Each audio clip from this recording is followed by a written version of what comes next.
Il y a un lieu qui s'appelle là. Dieu est partout, mais n'est pas partout pour toi. Amen. Dieu est partout, mais ne te parlera pas partout. Amen. Il y a un lieu spécifique qu'on appelle là. Là où je suis, c'est là où sera mon serviteur. Dans Jérémie, vous allez voir Dieu dire à Jérémie, Jérémie, lève-toi et va dans la maison du potier. Parce que c'est là que je te ferai entendre ma parole. Dieu parle tout le temps, mais ne parle pas partout. Amen. Dieu parle tout le temps. Dieu est la parole. Mais pour toi, il y a j'aimerais dire à quelqu'un, la plus grande tragédie, ce n'est pas d'échouer dans la vie.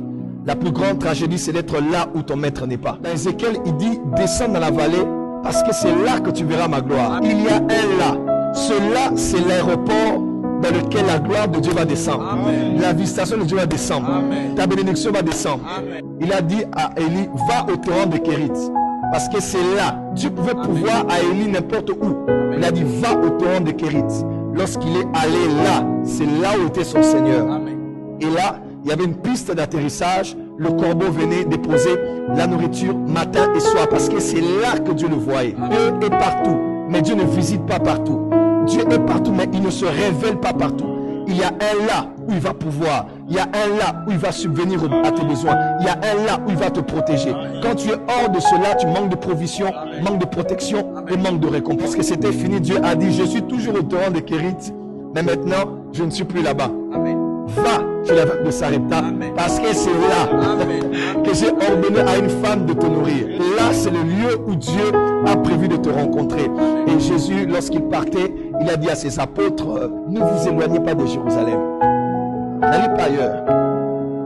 Parce que quand le ciel va s'ouvrir et que l'Esprit va descendre, il dit parce que c'est à Jérusalem que va être réalisée la promesse que le Père a donnée. Le Saint-Esprit venait du ciel, mais il n'allait pas descendre à Capernaum, il n'allait pas descendre en Galilée. Ah, comment? Il n'allait pas descendre en Judée. Il est descendu exactement dans un lieu spécifique. J'aimerais dire à quelqu'un que la volonté parfaite de Dieu a un temps et un lieu. Amen. Et lorsque le temps et le lieu se croisent, tu ne peux pas manquer de vivre la plénitude de ta destinée, Amen. la plénitude de ta satisfaction intérieure, parce que tu sauras que tu es là où tu es, là où tu devais être et au bon moment où tu devais y être.